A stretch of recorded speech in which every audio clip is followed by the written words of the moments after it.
Ay, mga inaanak! Kumusta kayo? Hello! Ay, ayan. Oh, bless. Ay, laki na din. Muna po kayo. Halika, halika na. Oo, kamusta?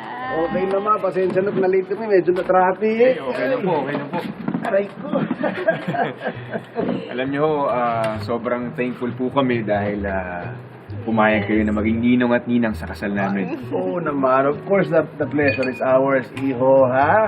Alam mo naman ikaw ang paborito kong inaanak simula nung pinanganak ka. Salamat to, ninong. Oo.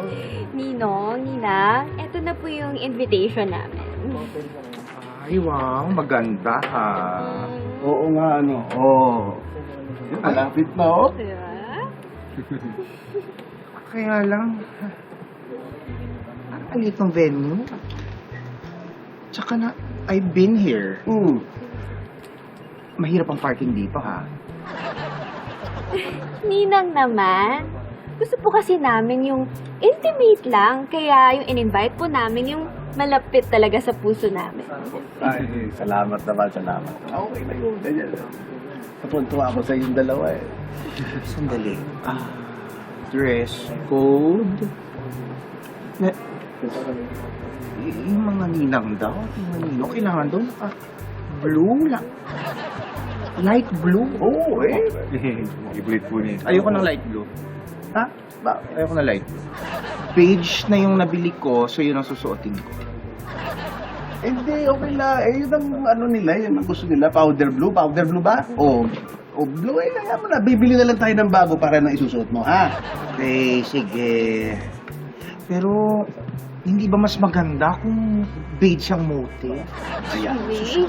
Hayaan mo na. Eh, yun Ito? ang gusto nila. Here are your orders. Ay, ano. Kain po muna tayo, Oo, Ninong, sige. Ninang, ha? Yes, Para Sir. Thank you. ano naman, malamigan. Sir. Kita mo, oh? Hanggang ngayon talaga, no? Spaghetti kinakain mo. Simula nung pagkabata, paborito mo na talaga yung spaghetti, no? Naalala niyo pa po pala Ay, ninong. hindi ko makakalimutan yung spaghetti. Don't tell me. Baka naman pati sa wedding nyo, spaghetti yung handa nyo. Actually, yes, Ninang. Tsaka lumpiang Shanghai. Kasi very special po sa amin bilang couple lang spaghetti at lumpiang Shanghai. Oh, cute naman ang dalawa. Totoo? Opo. Spaghetti tsaka lumpiang Shanghai. Sa wedding? Ano yun? Sarap po yun. Children's party. Eh, Alam mo, hindi dapat alam nyo. Dapat yung mas sosyal.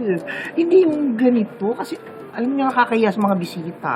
Han, alam mo, huwag ka nang nakikialam masyado. Gusto nila. Kasi nila yan. Bisita lang tayo. Hayaan mo silang gawin yung gusto nila. Saan ko nakikialam? Bakit ba ikaw pinapakialaman mo ako?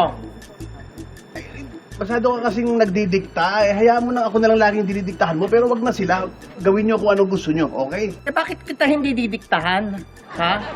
Eh yung mga desisyon mo sa buhay mo, puro palpak. Alam mo, kaya wala akong tiwala sa iyo eh. Bakit ka naman wala sa akin? Eh bakit? Akala mo nakalimutan ko na, yung mga pinagagawa nyo ni Lourdes? Naman, ilang beses mo sabihin sa inyo, wala na kami ni Lourdes. Dati nga, wala na. Ano wala? Eh, alam mo, sinek ko yung phone nyo hanggang ngayon, magka-chat kayo ng Lourdes na yon. Akala mo, hindi ko alam? Puro ka bintang. Alam mo, puro ka bintang. Hindi tama yung ginagawa mo. Hindi bintang yon. Totoo yon. Ano naman? Wag ka na nag-ieskandalo dito naman. Ha? Relax ka lang. Ganyan gusto mo? Oo. Eh kung puro ganito lang naman tayo, bakit hindi pa tayo maghiwalay? Maghiwalay na tayo! Eh, pasensya na kayo ha. Mag-usapan natin pag-uwi. Huwag ka na masyadong mainit ang ulo. Pasensya na kayong dalawa ha. Hindi. Okay lang po. Oo. Ninong, Oo. tanong lang ho. Ano? Sige, ano? May gown na light blue ba si Aling Lourdes? Alam mo yun. Oo. Sinabi ko. Oo nga.